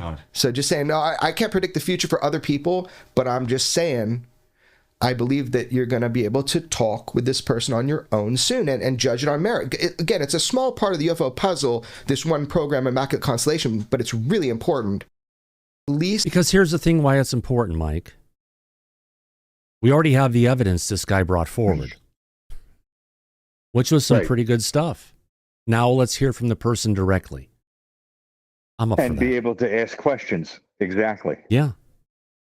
That's where the credibility lies. When you have somebody, the author of this report, that was supposed to be on the congressional record, like Jeremy Corbell is speaking about, that you can ask pointed questions and get additional information beyond what was written on the page. So, yeah. And listen, you and I are well aware, and we've talked about this, that Corbell and George Knapp, who explained to us that this witness is absolutely going to be coming forward publicly on their behest, and they're going to be involved in directly bringing it out to the public because Congress covered this up and buried it the way that they did, Nancy Mace. So it's not going to prevent, ultimately, in the end, this witness from coming forward. They're going to be specifically and directly involved in having this witness come out publicly. And I think at that point, when they do that, it's going to be very interesting. I think it might even be more interesting than everything that we're hearing coming out of the Greer and Barber camp at this point. Oh, gosh, yes. I couldn't agree with you more, Mike. Again, it comes down to bringing out facts, bringing down evidence, bringing about testimony to go ahead and seal the deal. Now, if we have all these things going on and it's been called out, and now it comes down to Congress or whoever to go ahead and reach in and try to get some of that information out, or to get Trump to try and declassify it. Well, that was one of his campaign promises, that he was going to declassify a lot of the government information that's classified on UAP. If he does that, potentially all the things that they have been bending over backwards to cover up for over 80 years will be something that will now be able to be looked at and spoken about publicly. So it really does he needs to do that at one point. Yeah. And we're going to be here waiting and covering every step of the way when and if he does. Oh, yeah. Oh, yeah. You know, in a clip that Nick wanted to bring out earlier, we've got it here in our Twitter feed, and we've got Ross Coulthart 5 days ago talking about the FBI story. So it looks like Ross on this one, Mike, was ahead of the curve. Yeah, Ross is from time to time. You and I know that privately. Yeah. Let's go ahead and get this one up here. Let's put on the fair use. Actually, you never know with Ross whether or not it's reality check or News Nation. So let's just go ahead and bring up the story and save ourselves any embarrassment in getting the video taken down. Let me go ahead and bring this one up. Here we go, folks. Let's play Ross Coulthart talking about the FBI situation 5 days ago. Here we go. I am aware of an ongoing secret FBI investigation, which is investigating not only the drones, but also some of the allegations behind the UAP retrieval program. Yes, if I was private aerospace or people in the intelligence community who are doing this illegal work, I would be very, very nervous. I would be thinking about my options right now. If I was, say, somebody in a senior level in private aerospace who was approached by Jake Barber and his team and told that they were thinking of taking this issue to the appropriate authorities, I would be looking at my options right now. I really would. So he admits the part about the FBI is looking into some of this stuff. Not that we got the details that there were 10 agents who are now afraid for their jobs. Let's see if he brings that up. Let's play a little bit more. Yes.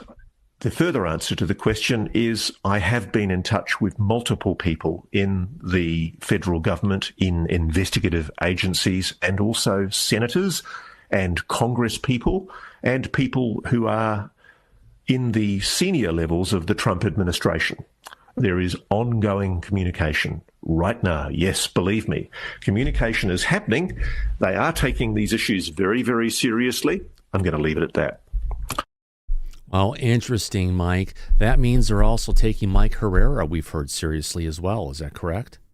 That is absolutely correct, Thomas. They are taking him quite seriously in a way and manner that actually surprised you and I when we became aware of this. As far as this FBI UAP working group, it consists of over a dozen agents, and there's one national manager that oversees that working group. So, yeah, they've been doing work on this for some time now, but none of that has been public, including the fact that this group within the FBI has never been publicly mentioned before as well. So this is new information coming out. But what are we expecting to get publicly from the FBI? Not much. So, and if there is these agents going to be removed from their positions permanently, when I'm sure at that point, we're not going to hear much about it afterwards. That's the other problem. Things like this. Yeah. It doesn't go the way that it should. The information doesn't come out forward. and it continues to be buried up and swept under the rug. Yeah. But it's unfortunate. But we'll see. That things have to change, like you have pointed out for the longest time now, from the executive branch. It has to be at that level, the sea level. It has to be at the upper end of that branch of the government for us to have any hope of getting any type of the truth or actual information out. Yeah. Absolutely. So you were right all along. Yeah. We're going to continue to be, but interesting pieces. Cities around the world have been reporting unseasonable fog again. Okay. Seems to be going on a lot of different places. Maybe there's big swing in temperatures or whatever it is that causes fog that comes out of it.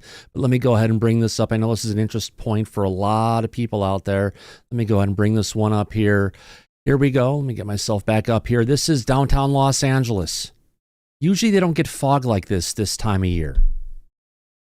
It's pretty thick. Rolling in over the city as we speak. Like a London back alley at night. Yeah, it's interesting. Interesting clip, to say the least. Ashley, you have your hand up, my dear lady. Does that maybe have to do with all the fires that are happening in Southern California? No, I don't think it's just happened. It's weather conditions. There's all different places all around the world right now that are getting unseasonably warm temperatures. I guess Free Paul Demont is saying it's going to be the 80s in Oklahoma this week. Anytime you get a big temperature swing where the ground still has snow on it or it's cold, and then you get warmer temperatures that come in, I believe that's what causes fog. Am I right, Mike, or am I off on that one? No, you're absolutely right. It's called condensation. Yeah. The difference in the temperature is what creates that effect. So, yeah. Spot on. Absolutely. TVT, your hand is up, my friend. Yeah, I've kind of been in the fog for the past couple of days down here in Florida. It's nothing new. And the particles that people are claiming that are in the air, that's just pollen. You know, you go outside anytime of this time of year, mostly any year, and you'll just see your car covered in pollen. I mean, it's pollen mixed with fog. Right. That's all it is. Absolutely. I'll see what the big deal is.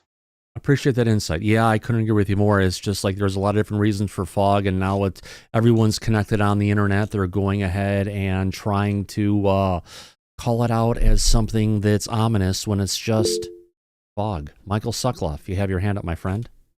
You guys are so lucky. We got minus 30 here for the next couple of weeks. Negative 30 Celsius. Which is also negative 30 Fahrenheit. Wow, that's really nice temperatures. Like right now, it's 32 degrees out and cloudy in the Pacific Northwest. Like I said, you're lucky, lucky, lucky people. Yeah. Well, let's take a look since we're talking about weather, and I'm going through my Twitter feed to try and figure out what's going on and new disclosures and anything we missed. Yes, world record-breaking snow in Abriho City in Japan. They've seen 85 centimeters fall in just 6 hours due to a rapidly intensifying low-pressure system. And what does that look like? Well, it looks like almost like in Buffalo. Let me go ahead and bring this one up. Here we go. Lots of nice snow for our friends in Japan. How's the snow by you compared to this, Michael?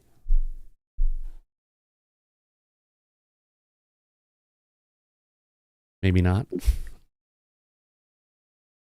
Nick, you have your... Pretty deep. That's pretty deep, but we got about 2 or 3 feet, and it's all piled up on the lawn. Interesting to say the least.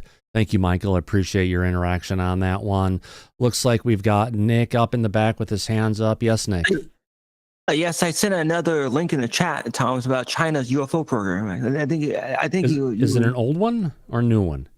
It's a new one. It's about like a few days ago. Ross talked about it. All right, let's go ahead, jump across to there, bring it on up. So, minute 33, could China disclose the existence of non-human intelligence before the United States? Maybe, maybe not. Is there a little bit more lockdown on this information when we are? Trust me, I've even asked the latest AI platforms coming out of China, DeepSeek. So, and they said probably not. But let's go ahead and see how they speculate over on Reality Check. Let me go ahead and find. All right, Solo. Let's throw up the fair use again, and let's play this clip. Here we go. Let's see where this takes it. Do you think another country, say China, might disclose information before the United States? Yes, I do. And indeed, that has been touted as a very serious possibility. Let me say categorically, I know for a fact that the Chinese and the Russians have retrieved craft. And in fact, absurdly, I'm aware of situations where early in Glasnost, Americans were involved with Russians in a retrieval. Go figure. Now that we've fallen out and don't get on with each other anymore, the thing I find really interesting is that the Russians and the Chinese both know about NHI. It's an open secret. And I don't know necessarily that there's been some kind of an agreement between the Russians and the Americans and the Chinese not to reveal this, but I think for all of them, there is this secret Cold War going on, this secret arms race that David Grush referred to in his interview with me in June 2023. They are all competing, and indeed there have been situations where there Pause that for a second. Daryl Zernick, you have your hand up, my friend? No, well, it's I'm sorry. I was just gonna play Nick for a second. I've got a video too back there. All right, you're next. Here we go. Mine's shorter. Retrievals overseas by that one Americans. And there have been situations where they are essentially competing with foreign adversary rivals to recover those objects before they do. It's a very interesting situation. And yes, there are archaeological finds, and people might guess what I'm talking about. Oh, the Nazis. Remember, weren't they searching the world back before the start of when World War II was getting together, trying to go ahead and find the signs and the information about an ancient advanced civilization on our planet? Just watch any Indiana Jones movie, and the plot lays right out in that direction. Yeah. Mm-hmm. Yeah, that's nothing new. It's not an original point or story. We got it. People, yeah. Always interesting, to say the least, my friend. Always interesting. No, it to is. say the No, least. you're right, Thomas. It absolutely is. And if you don't mind, Daryl, I know you gave a super chat on this. I'm going to skip the video of Tim Burchett smoking a giant joint. Yeah. That was a with good aliens. one. With aliens. Yeah. With aliens. There we go. Thomas and I were aware of that when Tim Burchett put that video out there. It's a very funny video. But yeah, good point. You got to have fun with it, Mike. That's why we are serious about not being serious, at least what we can say. Oh, that's been our show policy for the longest time. So yeah, you're absolutely right about that. Yeah. Absolutely. Wow, where did the time go? What a great show so far, Mike. Oh, it's been a lot of fun. Covered a lot of good ground and information. And we're just going to have to continue to wait and see where this all goes. That's the bottom line with that as well. Yeah. Where is this going? Yeah. And What are we Mike, I gonna don't get? think you're negative. I think you actually, you just cut through the bullshit and talk about the possibility of the truth. We're not saying stuff isn't going to happen. We're just trying to lay out where it is so you don't set false expectations for yourselves and ride an emotional roller coaster that seems to be designed by the people bringing out disclosure. They want to hype you up, pump you up, and then you fall down. They get hyped up, pumped up again, and then you fall down. I've been on that roller coaster enough. Thank you enough. It's textbook disinformation platform and strategy. And that's something that you and I will not ever go along with and sit idly by and just leave it at face value. We'll call the bullshit out. We'll say what we know, what we don't know, and we try to inform our audience logically what they should take seriously and what they should ignore. Yep. And that's what we do. That's nothing more than that. We're not closing our minds and saying, no, we don't believe in disclosure. We want disclosure. We work towards it behind the scenes privately. Yeah. We fight for it. We want it to be there, but if it's not there, we're not going to say that it is when it isn't, when it is not. Yeah. Because we do the work. We put the work in. Yeah. So we know. We do So have no, a it's nothing question to do coming with in. negative. We do have a question coming in from the audience from ED. Thomas, what happened with the lady from the end of the last show? Did she come through with her delivery? No, I have not seen a delivery to my inbox of the videos that she claimed that she has, that you can see the UAP coming out of the ocean from her house every night, that they are over her house, that the police are coming to her doors to go ahead and see it. I know, Daryl, you have your hand up, my friend. Yeah, there was a Corporal Abe, and I can't remember if it was Michael Sokoloff or somebody else. But basically, there was a good debunking session that went on during that back chat. She was seeing a lot of things in the distance that were literally an island with cars driving up and down and homes on the island. So it was, yeah. Interesting to say the least is the point. Yep. Right. And the key word in that sentence is claims, which I think sometimes people overlook, but I'm glad that you didn't. Yeah, it was mostly Corporal Abe. And I think Michael Sokoloff, maybe? Yeah, well, maybe. Speaking of Michael Sokoloff, he has his hand up. Michael? Yeah, so some of the stuff could be debunked, but I do generally believe that there were some UFOs or UAPs or drones that she was seeing, but not everything. Yeah, that's fine. You know, I mean, it was kind of like a mixture of everything and maybe some stuff she couldn't identify, but thought it was something. Well, else. it comes down to her getting the information off her iPhone, sharing it with us, because there's a UAP investigator in that area, UFO investigator. Well, I'll say we discovered she is, as she claims, she's not tech savvy. That's fine. And we kept telling her the link is there, and she couldn't see it. So I finally said to her, I said, scroll down, and then she found the link. Well, hopefully she'll be able to figure some of that stuff out and get us the details.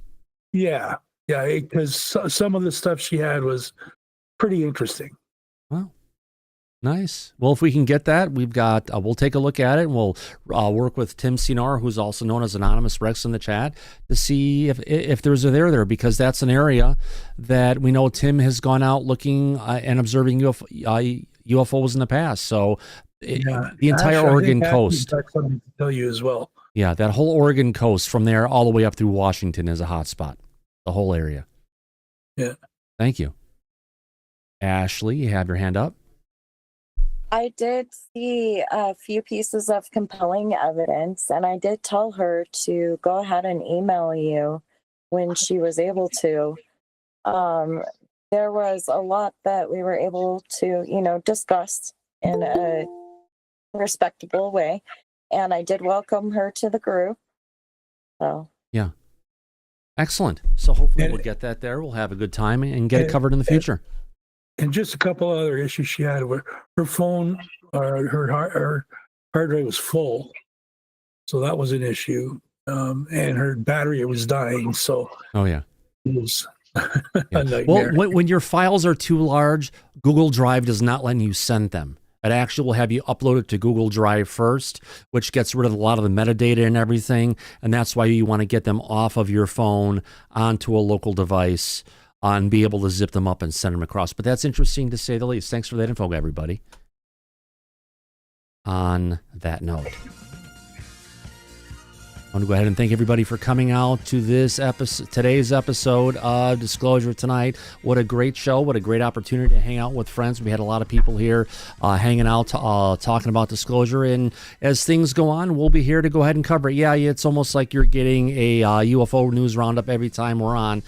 We'll try to go ahead and find the top stories to put on the title card, but along that front, you'll always get a heck of a lot more when you come to our regular show. On that note, I want to go ahead and thank everybody who has been through all some super chats for us on Disclosure Tonight as well. That includes ED, Anonymous Rex, Kyle Reinhardt, Daryl, Shelley Montgomery, Brian Pemble, once, Brian Pemble again, Liz W., and starting off the Super Chats tonight, Faze Will. Thank you very much, everybody, for all your love and support of everything we do here on Disclosure tonight. Mike, what a crazy day, huh? Oh, hell yeah. Really crazy day. But good show. Oh, it yeah. was a really fun show. We had a lot to cover, information, and we're going to wait to see where everything goes. So, yeah, excellent. Great job. Yeah.